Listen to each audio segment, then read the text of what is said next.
श्री दुर्गा सप्तशती दशमा अध्याय शुंभवध। जयंती मंगला काली भद्रकाली कपालिनी दुर्गा क्षमा शिवा धात्री स्वाहा स्वधा नमोस्तुते। मैं मस्तक पर अर्धचंद्र धारण करने वाली शिव शक्ति स्वरूपा भगवती कामेश्वरी का हृदय में चिंतन करता हूँ।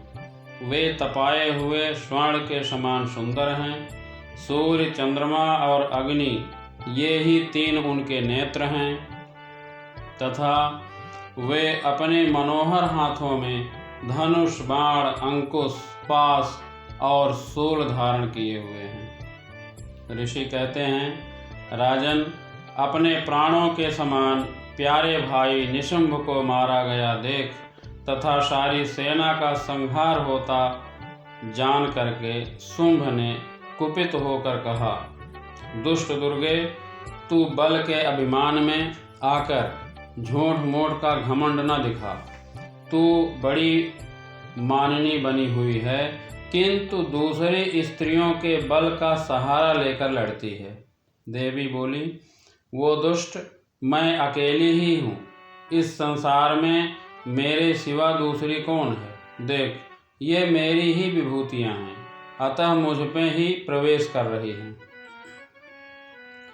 इसके बाद ब्रह्माणी आदि समस्त देवियाँ अंबिका देवी के शरीर में लीन हो गईं।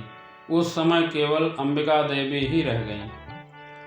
तो देवी जी बोली, मैं अपनी ऐश्वर्य शक्ति से अनेक रूपों में यहाँ उपस्थित हुई थी। उन सब रूपों को मैंने समेट लिया। अब अकेली ही युद्ध में खड़ी हूँ। तुम भी स्थिर हो जाओ। ऋषि कहते हैं, तदनंतर देवी और शुंभ दोनों में सब देवताओं तथा दानवों के देखते देखते भयंकर युद्ध छिड़ गया। बाणों की वर्षा तथा तीखे शस्त्रों एवं दारुण अस्त्रों के प्रहार के कारण उन दोनों का युद्ध सब लोगों के लिए बड़ा भयानक प्रतीत हुआ।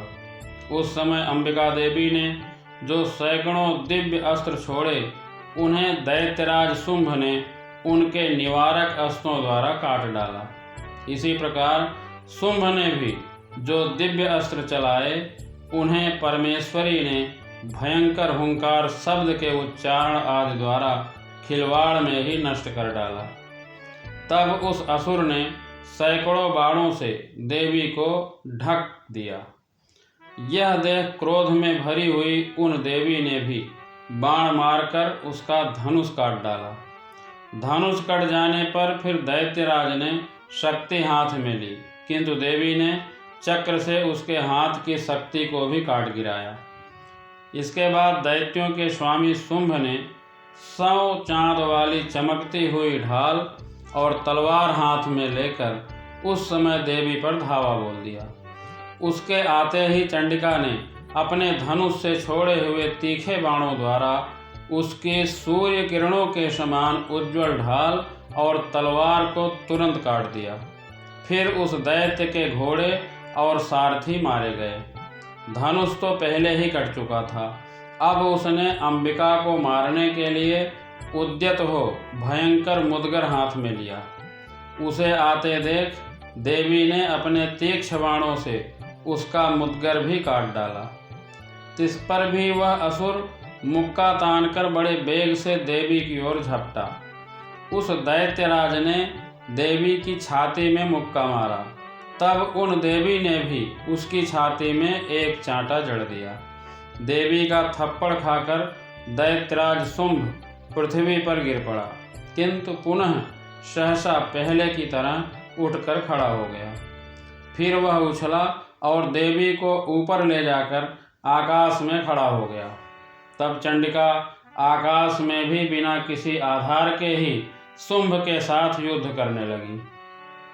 उस समय दैत्य और चंडिका आकाश में एक दूसरे से लड़ने लगे। उनका वह युद्ध पहले सिद्ध और मुनियों को विस्मय में डालने वाला हुआ। फिर अंबिका ने शुंभ के साथ बहुत देर तक युद्ध करने के बाद उसे उठाकर घुमाया और पृथ्वी पर पटक दिया। पटके जाने पर पृथ्वी पर आने के बाद वह दुष्ट आत्मा दैत्य पुनः चंडिका का वध करने के लिए उनकी ओर दौड़ा।